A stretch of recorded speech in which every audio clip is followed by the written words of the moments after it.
Un día, como cualquier otro, Joel Miller regresaba a su casa tras una extenuante jornada laboral para ser recibido por su hija y un reloj de regalo de cumpleaños, hasta que el brote estalló y el mundo cambió para siempre. Después de ver de manera fragmentada The Last of Us, siempre me quedaron rondando las siguientes preguntas. ¿Por qué el Cordyceps acabó con la humanidad tal como la conocemos en The Last of Us? En este video vamos a ver cómo la teoría de Darwin, uno de los científicos más importantes de todos los tiempos, podría tener la respuesta y conocerás algunos de sus postulados más importantes. Aunque te lo advierto, hay seres que ponen en jaque su teoría, como el caso del Rey Rata en The Last of Us 2, del cual hablaremos también en este video. El primer postulado del que quiero hablarte es el de la transformación gradual de las especies, que además también afirma que las especies actuales son una evolución de sus antepasados. Y este tan solo fue el primer muro que sobrepasó el hongo. Antes de que la teoría de la evolución tomara forma, se creía que las especies simplemente nacían y se mantenían igual a lo largo del tiempo. Esto, en la narrativa del juego, se nota que tomó por sorpresa a la humanidad, ya que se partía de la premisa basada en ciencia del mundo real de que el Cordyceps solo infectaba insectos. Sin embargo, la adaptación gradual del Cordyceps al ser humano le permitió dominarlo. De hecho, en la vida real, el Cordyceps, que es capaz de controlar los movimientos de las hormigas, proviene de un descendiente que ni siquiera tenía dicha capacidad, lo que ilustra mucho mejor este postulado. He allí el primer detalle de por qué ocurrió lo que ocurrió en The Last of Us. Ahora, si nos vamos a la narrativa del juego y a la información que encontré en la wiki, este postulado es más que evidente también en la transformación de los infectados. A lo largo del tiempo, el infectado va transitando diferentes etapas que lo vuelven más resistente pero peligroso. Primero empiezan como runners, pasan a stalkers, se convierten en clickers y si las condiciones se lo permiten, terminan transformándose en plotters, que son un dolor de cabeza en el juego y te hacen gastar más munición de la que recoges. Este, no obstante, fue uno de los postulados que tuvo más dificultades para ser aceptado, porque Darwin no tenía la evidencia suficiente para sostenerlo. Aquí es donde me pregunto por qué es tan difícil que un científico acepte nuevas teorías y en general la población acepte nuevas teorías. La respuesta, aunque sencilla, nos perturba un poco porque implica replantearse lo que en un inicio nos hacía sentido. Pero bueno, el segundo postulado que se encaja muy bien con esto es el de las características evolutivas como heredables. Y básicamente este postulado permite explicar por qué los infectados presentan en general el mismo patrón de comportamiento y transformación una vez son infectados. Es decir, lo de morder o liberar esporas para infectar. El hongo, una vez aprende, por así decirlo, cuáles son los rasgos que le han permitido sobrevivir a lo largo del tiempo, los incorpora en su código genético y los transmite a sus descendientes para que cuenten con las mismas ventajas competitivas.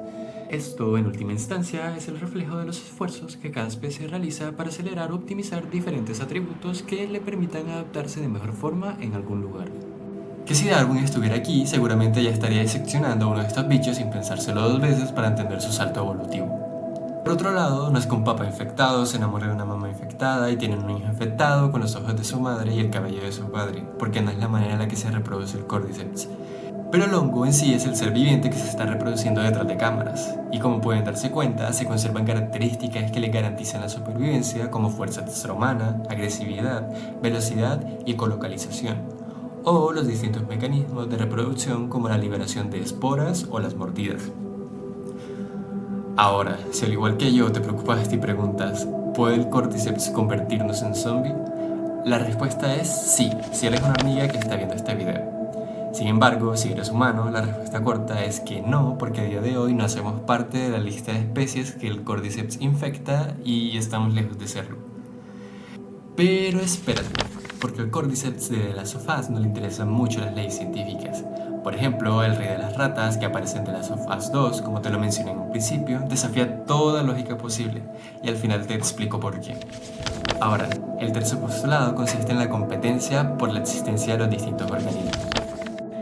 En este caso, la presión por la supervivencia fue lo que forzó al Cordyceps a encontrar un nuevo huésped. En primer lugar, existen otras especies de hongos capaces de parasitar al Cordyceps y las hormigas cambian su comportamiento comunicándose entre sí para evitar zonas de alto riesgo de contagio, por lo que no es de extrañar que este hongo pueda enfrentar presiones evolutivas. Por ende, ante la presión constante de los organismos vivos por sobrevivir y reproducirse en entornos con recursos limitados, los organismos se ven en la necesidad de desarrollar nuevas estrategias de reproducción.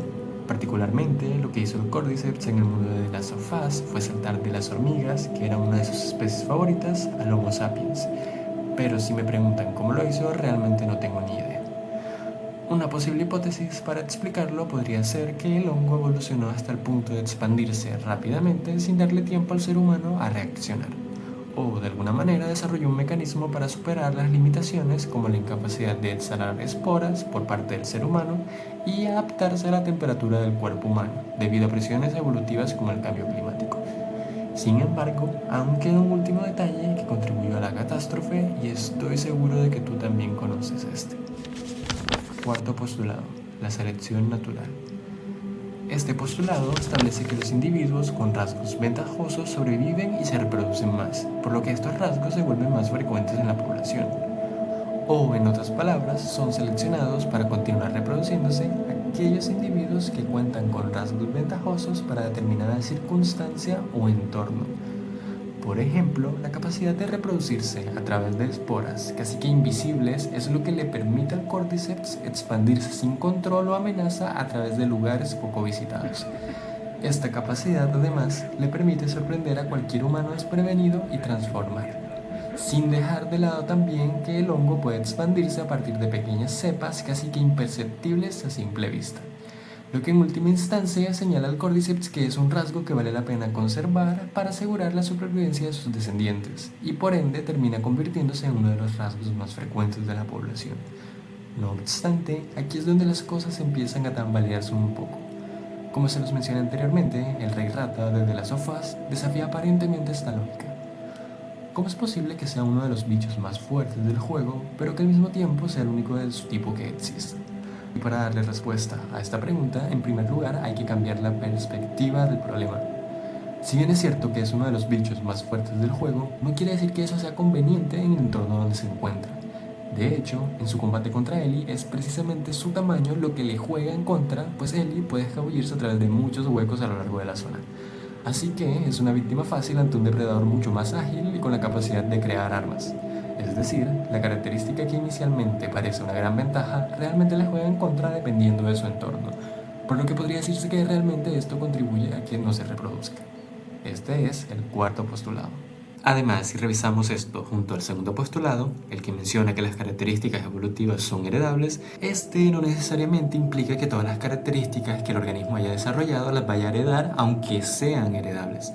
Es decir, Darwin puede seguir descansando en paz un poco más al saber que su teoría sigue vigente, incluso en los videojuegos. Si quieren más contenido de este estilo o les gustaría que hablara de otros personajes o temas como ciencia, emprendimiento y tecnología de una manera entretenida, denle like y háganmelo saber en los comentarios. Nos vemos en el siguiente video.